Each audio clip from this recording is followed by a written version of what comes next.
चांगली गोष्ट आहे की कोणी बघा, नीट पेपर फुटीविरुद्ध या देशामध्ये आंदोलन झालं नाही असं नाही. लखनौला झालं आहे, आसामला झालं आहे, देशाच्या प्रत्येक प्रमुख शहरांमध्ये, दिल्लीमध्ये झालं आहे.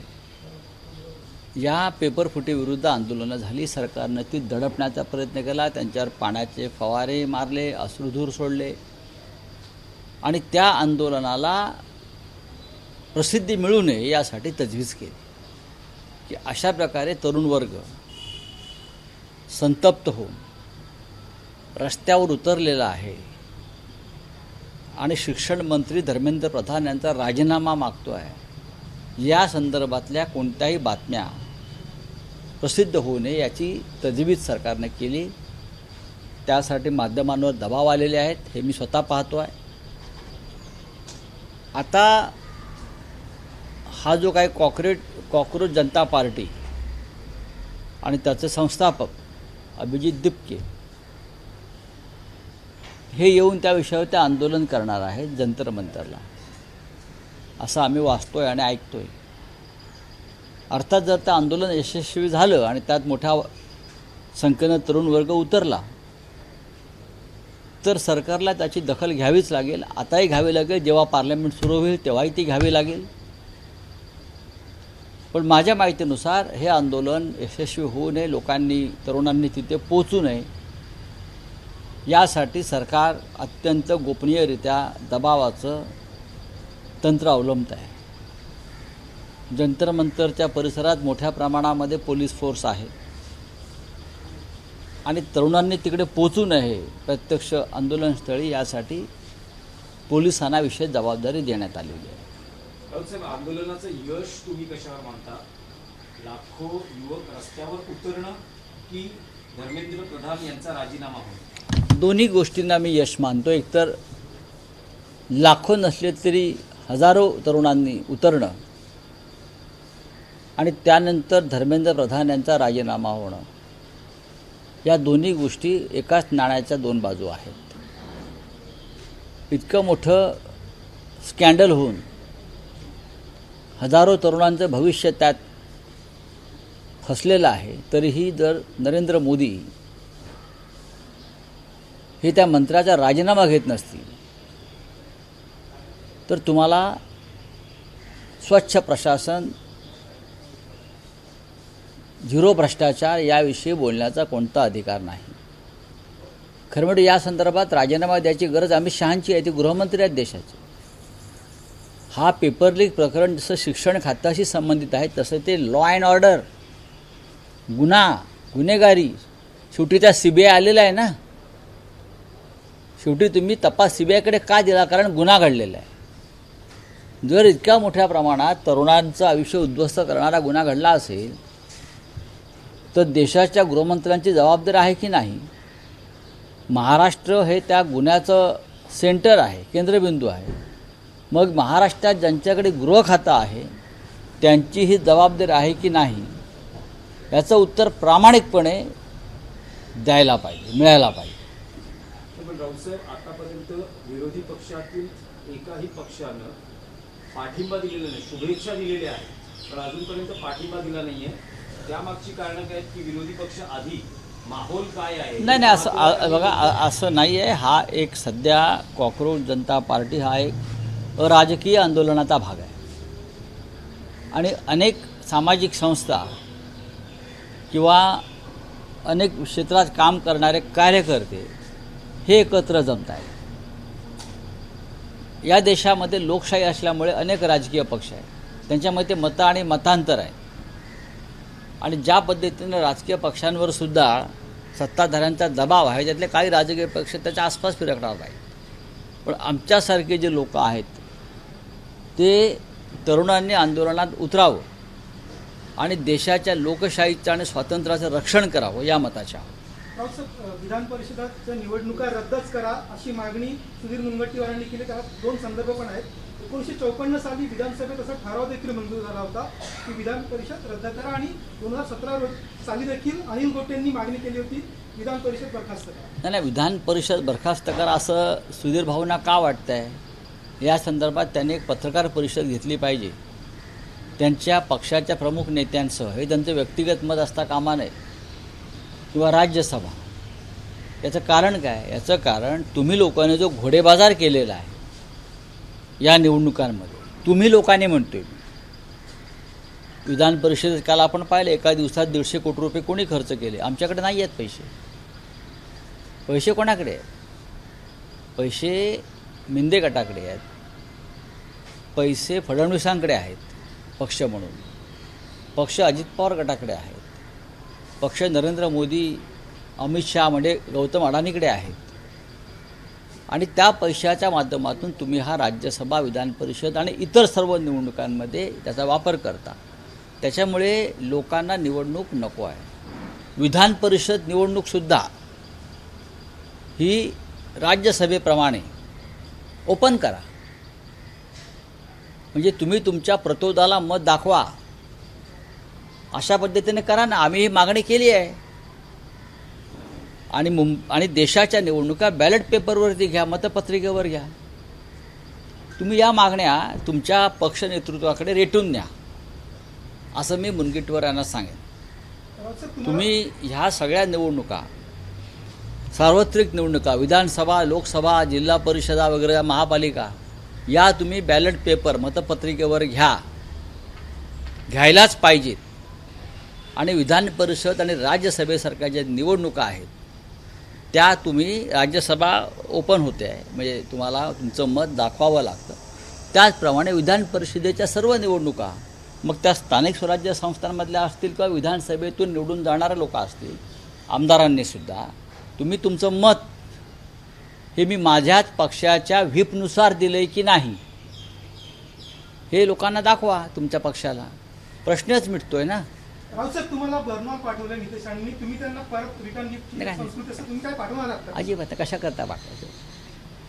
कोणी काय पाठवलं असेल भेट म्हणून आनंदानं, तर ते मी स्वीकारेन.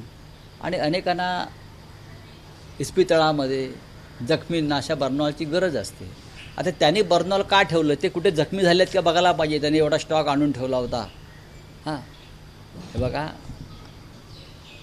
हे धंदे बंद करा आणि चांगल्या पद्धतीने राज्य करा, एवढंच मी त्यांना सल्ला देईन. आपण तरुण आहात, अनेक पक्षांतरं करून आपल्याला आता सत्ता मिळालेली आहे.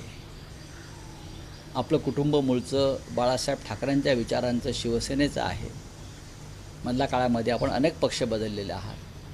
आता आपण सत्तेवर असाल तरी सत्ता टिकवा. सत्ता अमर नसते, सत्ता जाते येते, जाते येते, हे लक्षात घ्या. तेव्हा ही जरा नौटंकी बंद केली आणि आपल्या खात्याकडे लक्ष दिलं तर उत्तम. मंत्रिमंडळामध्ये जे मंत्री उत्तम काम करतात आपल्या खात्यात, त्यातले ते एक मंत्री आहेत हे मी सांगू शकतो. मत्स्य विभाग जो त्यांचा आहे त्याच्यामध्ये त्यांनी अनेक चांगल्या योजना आणलेल्या आहेत. पण तुम्ही गांभीर्यानं काम करा, अधिक चांगलं काम तुम्ही कोकणात करू शकाल. तुम्हाला एक ओपन चॅलेंज केलंय. बाळा माने म्हणतात की तुम्ही जे 25 कोटीचे पुरावे द्या, राजकीय संन्यास घेतले. इतकेच्या आंदोलनात, त्यांच्या आंदोलनासंदर्भातलाच प्रश्न आहे की तुम्हाला असं वाटतं का की महाराष्ट्र किंवा विरोधी पक्षातील जे तरुण नेते आहेत त्यांनी आज दिल्लीत जाऊन नेमकी तरुणांची काय भावना आहे किंवा अंडरकरंट काय आहे हे जाणून घेतलं असतं तर बरं झालं असतं. सगळ्याच राजकीय पक्षातल्या तरुण नेत्यांना, जे निर्भय आहेत, अशी निर्भय माणसं तरुण तिकडे पोचतील. जे सत्यजित तांबे आहेत ते जाणार नाहीत. जे निर्भय आहेत ते जातील. तरुणांचं नेतृत्व केलेले महाराष्ट्रात अनेक लोक आहेत या क्षणी, सर्वच पक्षात. त्यांनी आपले पक्ष बाजूला ठेवून एक तरुण माणूस काय करतो आहे, कोणतं आंदोलन करतो आहे, तो अटकेलाही घाबरत नाही आहे, त्याच्यापासून काही प्रेरणा घेतली पाहिजे. महाराष्ट्र हा नेहमी चळवळ आणि आंदोलनाला पाठिंबा देणारा हे राज्य आहे. अनेक चळवळी आपण केलेल्या आहेत. त्याच्यामुळे महाराष्ट्राकडून जास्त अपेक्षा आहे. एक आणखी प्रतिक्रिया येते भाजपकडून राष्ट्रीय स्तरावरच्या राजकारणाची. इंडिया अलायन्स आता गाडला गेलेला आहे. कारण ज्या पद्धतीनं ममता बॅनर्जी यांच्याही खासदारांनी आता वेगळी भूमिका घेण्याचे संकेत दिलेले आहेत, तिथे DMK इंडिया अलायन्स पासून बाजूला झालेली आहे. तर अशा परिस्थितीत आता इंडिया अलायन्स अस्तित्व शिल्लक नाही नाही, आणि ते गाडण्याची परिस्थिती. भारतीय जनता पक्ष काही सांगतोय म्हणून की असं या देशातल्या विरोधी पक्ष संपणार नाही. एक दिवस हीच वेळ भारतीय जनता पक्षावर त्यांना स्वतःला जमिनीत गाडून घेऊन जसं जमीन दुभंगावे आणि आम्हाला आतमध्ये घ्यावं अशी आरोळी त्यांच्याकडनं येईल. कारण लोक त्यांच्या मागे हातात चपला घेऊन धावणार आहेत, काठ्या घेऊन धावणार आहेत या लोकांना. पहा तुम्ही काय होतं आहे भविष्यात.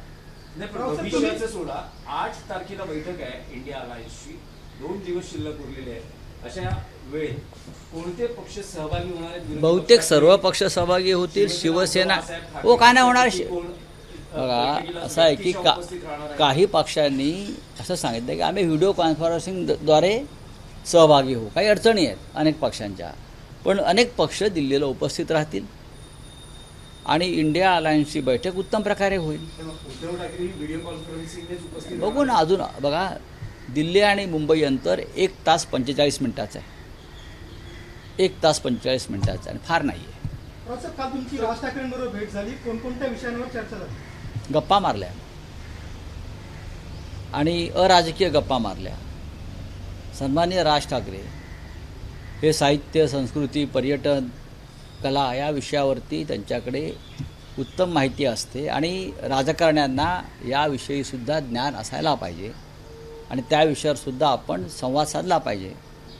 आणि राज ठाकरे यांच्याशी आपण या विषयावर उत्तम संवाद साधू शकतो. भारतीय जनता पार्टीबाबत चर्चा नाही झाली. भारतीय जनता पार्टीच्या अभिजित विरोधाबाबत नाही. काही चर्चा झाली? त्यांची काही विधान मतं? परिषद निवडणुकीसंदर्भात एक आहे की आमची एका विषयावर नक्कीच चर्चा झाली. ती म्हणजे त्यांचं असं म्हणणं होतं की मी वारंवार सांगितलेलं आहे की जोपर्यंत बॅलेट पेपरवर निवडणुका होत नाही तोपर्यंत निवडणुकांवरती बहिष्कार टाका. या त्यांच्या भूमिकेचा त्यांनी काल माझ्याकडे पुनरुच्चार केला आणि मला ते पटतं आहे. मला हे पटतं आहे. आणि राज ठाकरेंची भूमिका काल मी उद्धवजींनाही सांगितली की राज ठाकरे असं प्रकारे त्यांची भूमिका मांडतात आणि ती योग्य. आणि उद्धवजींना असं वाटतं की याच्यावरती एक निर्णय होणं गरजेचं आहे. आणि फार महत्त्वाचा विषय त्यांनी वारंवार मांडला आहे की ज्या पद्धतीनं निवडणुका घेतल्या जात आहेत, ज्या पद्धतीनं निवडून आलेले आमदार फोडले जात आहेत, त्याला एकच उपाय आहे. तो म्हणजे बॅलेट पेपरवर जोपर्यंत निवडणुका घेतल्या जात नाहीत मतपत्रिकेवर तोपर्यंत या देशातल्या सर्व विरोधी पक्षांनी निवडणुकांवर बहिष्कार टाकावा. आणि मला असं वाटतं की हळूहळू हा विचार जर पसरत गेला देशामध्ये तर त्याच्यावरती एकमत होऊ शकतं. नाही, पण आता इंडिया अलायन्सची जी बैठक आहे त्यात हा विषय प्रकर्षाने मांडला जाईल, सगळ्यांना नाही, हा convince केलं जाईल. आत्ता हा तात्काळ विषय मांडण्यासारखा नाही आहे. आता जे विषय गंभीर आहे तो पश्चिम बंगालचा विषय आहे. त्यानंतर ज्या पद्धतीनं मोदी आणि शहा बेफामपणे राज्य करतायत, विरोधी पक्ष तोडतायत, त्याच्यावर चर्चा व्हायला पाहिजे. असे काही महत्त्वाचे विषय, बॅलेट पेपरवरचे विषय अनेकदा आम्ही चर्चेला घेतलेले आहेत. एक विधान परिषदेचा विषय आहे की एकनाथ शिंदे काल असं म्हणाले, तुम्ही जो गंभीर आरोप केला होता की जवळपास 150 कोटींचे व्यवहार झाले, सौदा झाला, तर त्यावर एकनाथ शिंदे म्हणतात की संजय राऊत नोटा मोजत होते का? हो, मी मोजत होतो नोटा. कारण त्यांचे लोक बॅगा घेऊन फिरत होते आणि मला माहिती येत होती. मी बॅगा मोजत होतो, नोटा मोजायचा आता वेळ नाही आहे. त्यांचे लोक कुठे कुठे नाशिकला गेले, नाशिकला गोकुळ ते गीतेवरती त्यांनी दबाव आणला. मग ते बाहेर गाड्या उभ्या होत्या, गाड्याच्या डिकीमध्ये पैसे होते. मग दबाव का आणताय तुम्ही? तुम्ही जिंकणार आहात ना, मग दबावानं माघार क्या घ्यायला लावताय? एकनाथ शिंदे स्वप्नातसुद्धा बॅगा बघतात, त्याचा परिणाम आहे. आम्ही फाटके लोक आहोत, आम्ही नोकरी करतो, नोकरदार वर्ग आहे आम्ही सगळे, बाळासाहेबांनी उभा केलेला. आम्ही कधी मंत्री झालो नाही, आम्ही कधी ठेकेदार झालो नाही. आमच्याकडे कधी ठेकेदार पाहिलेत का तुम्ही? त्याच्यामुळे एकनाथ शिंदे बरोबर बोलत आहे. आम्ही त्यांच्या बॅगा मोजत होतो, ते काल फिरत होते ना 2 दिवस. मी नावं घेऊ शकतो कोण कोण बॅगा घेऊन फिरत होते, त्यांना माहिती आहे. चले, देखिए शांतिपूर्वक आंदोलन अगर हो रहा है जंतर मंतर पे, खास करके युवाओं का, नीट पेपर लीक और भी समस्या है युवाओं की, और उसको कोई एक युवा लीड कर रहा है और उनके नेतृत्व में सरकार के खिलाफ आक्रोश हम देख सकते हैं. तो उनका स्वागत होना चाहिए। इस देश में लोकतंत्र है, इस देश में अब सबको फ्रीडम है। सरकार ये आंदोलन दबाने की कोशिश भी कर रही है। जिस तरह से पुलिस फोर्स लाकर रखा है और जहाँ जहाँ से युवा आने की संभावना है वहाँ भी रास्ते रोक लिए हैं, चाहे रेलवे है चाहे एयरपोर्ट है। मैं सुबह से जानकारी ले रहा हूँ। सरकार क्यों डर रही है कॉकरोच से? कॉकरोच को तो मान्यता दी आपके chief justice of India Suryakant ji ने। कॉकरोच जनता पार्टी के असली संस्थापक तो chief justice of India Suryakant है। उनको भारत रत्न मिलना चाहिए। युवाओं को उसने जगाया है, उठाया है, लड़ने के लिए प्रेरित किया है। ऐसे चीफ जस्टिस ऑफ इंडिया को आपने उनका गौरव करना चाहिए। सर, जीडीपी 7.7 पे बढ़ चुका है, क्या ये जमीन हकीकत है? आपको लगता है? नहीं, ये बोगस है, सब आंकड़े बोगस है। चलिए, थैंक यू वेरी मच।